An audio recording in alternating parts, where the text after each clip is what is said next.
I think for a Christian intellectual, personal devotions are especially important because otherwise you get unbalanced. You become just a sort of logic machine.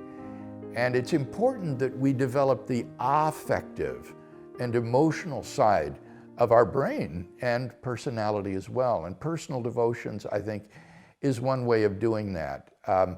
You mustn't just read the scriptures with an academic interest in mind, but also with a spiritual interest in mind, to be spiritually fed and nurtured and moved by it. Time spent in prayer as well, I think, will help to nurture that affective side of the personality. So if we want to be whole people and not distorted, lopsided people, I think it's important that we cultivate both sides of our personality. Now, for many folks, of course, it's the intellectual side that is atrophied, and they need to engage their faith more intellectually in studying Christian doctrine, studying the Bible, learning what it says, and so forth.